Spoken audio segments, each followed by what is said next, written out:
खबर उत्तर प्रदेश के जनपद अमरोहा से है। अमरोहा जनपद में अनफिट स्कूल वाहनों पर शिकंजा। एआरटीओ महेश चंद शर्मा की चेतावनी, रद्द होगी स्कूलों की मान्यता। हाईवे पर तेज रफ्तार वालों को भी दी नसीहत। आपको बता दें, अमरोहा जनपद में स्कूली बच्चों की सुरक्षा को लेकर परिवहन विभाग ने बड़ा कदम उठाया है। एआरटीओ प्रवर्तन महेश शर्मा ने चेतावनी देते हुए कहा कि जिन स्कूल संचालकों के द्वारा अब भी अनफिट वाहनों से बच्चों की आवाजाही कराई जा रही है, उनके खिलाफ सख्त कार्रवाई तय है। उन्होंने बताया कि ऐसे स्कूलों को पहले भी कई बार नोटिस भेजकर वाहनों की फिटनेस दुरुस्त कराने के निर्देश दिए गए हैं, लेकिन उसके बावजूद कोई सुधार नहीं हुआ। अब विभाग ऐसे स्कूलों की मान्यता रद्द कराने के लिए संबंधित विभाग और जिलाधिकारी को पत्र भेजने की प्रक्रिया में जुट गया है। एआरटीओ ने यह भी कहा कि स्कूल वाहनों से लगातार हो रही दुर्घटनाओं पर लगाम लगाने के लिए यह सख्ती बेहद जरूरी है। जल्दी ही नियमों की अनदेखी करने वाले स्कूलों के खिलाफ कठोर कार्रवाई की जाएगी, ताकि बच्चों की सुरक्षा से कोई समझौता न हो सके।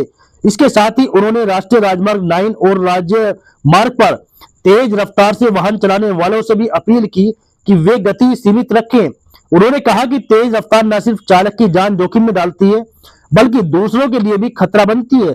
उन्होंने बताया कि विभाग ने जगह जगह कैमरे लगाए हैं और लगातार चेकिंग अभियान चलाया जा रहा है। नियम तोड़ने वालों के चालान भी किए जाएंगे।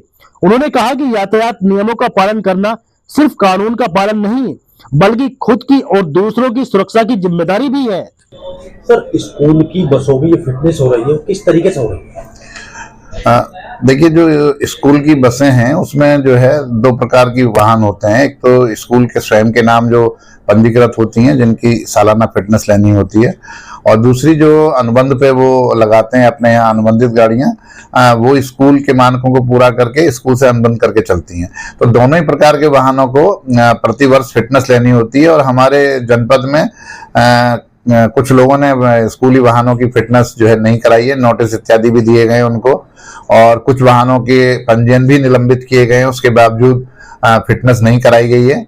तो इसके लिए अब निर्देश मिले हैं जिलाधिकारी महोदय के कि इनके जो स्कूल हैं, ऐसे स्कूल जिन्होंने नोटिस देने के बाद भी और पंजीयन निलंबन के बाद भी फिटनेस नहीं कराई है, उनकी जो मान्यता है उस पे समाप्त करने के लिए जिला विद्यालय निरीक्षक से अनुरोध किया जाए।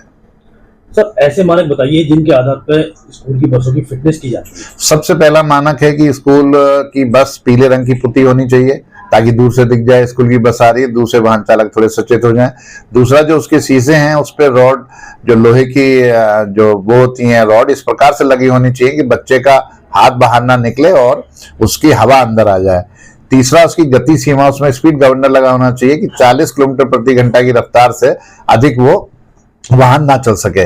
इसके अतिरिक्त सीढ़ियां जो हैं वो इस प्रकार की होनी चाहिए कि जब बच्चे बैठे हैं उसमें तो सीढ़ी नीचे जाके जमीन से लग जाए, और जब वाहन चले तो उसके अंदर आ जाए वो। और इसके अतिरिक्त जो है, जब जो वाहन है उसके लेफ्ट और ऊपर कॉर्नर में बच्चे उतर रहे हैं का एक गोल सिंबल होना चाहिए, जो कि जब गाड़ी रुके तो वो उसकी तरफ, लेफ्ट की तरफ निकल जाए, ताकि पीछे आने वाले वाहन जो है सचेत हो जाए और बच्चों की सुरक्षा के लिए वाहन धीमे करके अपने वाहन को सुरक्षापूर्ण निकाल लें।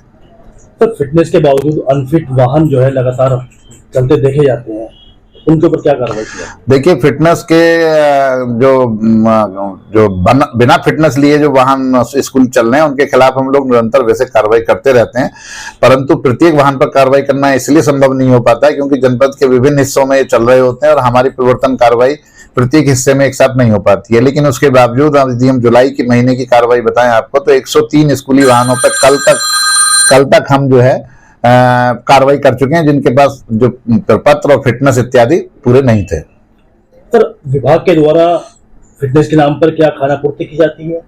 क्योंकि खाना फिटनेस हो जाती है, लेकिन फिर भी लगातार हादसे होते हैं, तो और जब हादसे होते हैं, गाड़ी चेक होती है, तो वाहन अनफिट पाया जाता है। आमतौर पे ऐसा नहीं होता। यदि वाहन के फिटनेस प्राप्त किए हुए है तो ऐसे अभी तक जितनी दुर्घटना हुई हैं तो उनमें अभी भी एक हमारे गजरोला हसनपुर रोड पे एक दुर्घटना हुई थी, उसमें बहुत ही दुखद दुर्घटना थी। उसमें एक बच्ची की मौत और एक शिक्षिका की मौत हो गई थी, लेकिन उनके भी दोनों की फिटनेस प्रमाण पूरे थे। तो जो फिटनेस प्रमाण लिए हुए है उसकी संभावना काफी कम हो जाती है। सर, जनपद में लगातार हाई स्पीड का भी देखा जाता है, वाहन हाई स्पीड से काफी हादसे होते हैं, तो हाई तेज रफ्तार जो है, हाई स्पीड जो है, उनके ऊपर विभाग की क्या तैयारी है, क्या है? बिल्कुल एकदम ठीक बात है। हाई स्पीड जो है वो हाईवे पर आमतौर पर देखने को मिलती है। हमारे यहाँ NH9 हाईवे हमारे जनपद से पार होता है, तो इसके लिए हमारे पास इंटरसेप्टर व्हीकल है जिसमें हमारे पास कैमरा है और हम उस पे हाईवे पे चेकिंग करते हैं। इस महीने भी लगभग 200-250 वाहनों के चालान हमारे द्वारा जो किए गए हैं। तो ओवर स्पीडिंग पर भी कार्रवाई है पूरी तरीके से, लेकिन इसमें हम लोगों ने NH को एक प्रस्ताव भेजा है कि जैसे अन्य एक्सप्रेस वे पर जो कैमरे लगे हुए हैं और उससे चालान हो जाते हैं, जो हमारे और ट्रैफिक पुलिस की साइट पे ट्रांसफर करके इसी प्रकार की व्यवस्था बन जाए तो और अधिक प्रभावी कार्रवाई हो पाएगी।